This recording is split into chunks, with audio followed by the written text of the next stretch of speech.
এই জন্য সহজ আমরা বলি, সহজ হচ্ছে যে নূরে মুজাসসাম হাবিবুল্লাহ হুজুর পাক সাল্লাল্লাহু আলাইহি ওয়াসাল্লাম প্রতি বিশুদ্ধ আকীদা রাখো, পোষণ করো।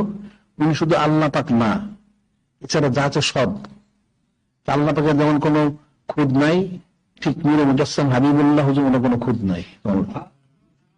এটা বিশ্বাস। যদি কেউ ভুল লেখে তাকে ভুল, সোজা কথা, যেই লেখক, কখন এটা গ্রহণযোগ্য না।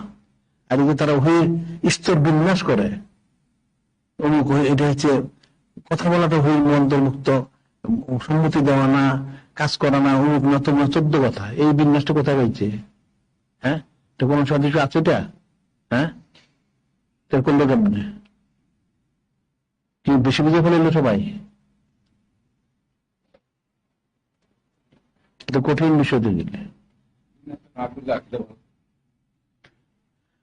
বিন্যাস করা দিলে ওদিকে দিলটাকে এটা তো বুঝতে হবে যে সব জায়গাতে হাত দেওয়া যায় না, সব জায়গায় আব্দুল তিমান থাকে না। নূরে মুজাসসাম হাবিবুল্লাহ হুজুর পাক তোমার সামনে আব্দুল ইমান থাকবে কেমনে? তোমার বিষয় বলতে ব্যতিক্রম, মানুষ বুঝার বাইরে, মানুষ বুঝবে কোথেকে? এত সহজ না বিষয়গুলি। ইমাম সালেহ সাল্লাল্লাহু ওনার সাথে সামনে প্রবেশ করলেন। আগেই জানানো হলো একজন নবী রাসূলের জন্য 70,000 লোককে কাফারা আদায় করে, একজন খলিফার জন্য 35,000, ওনার জন্য 1,70,000 আরো 70,000, মানে 1,40,000। তাইলে ওনার জন্য এত কেন? হ্যাঁ,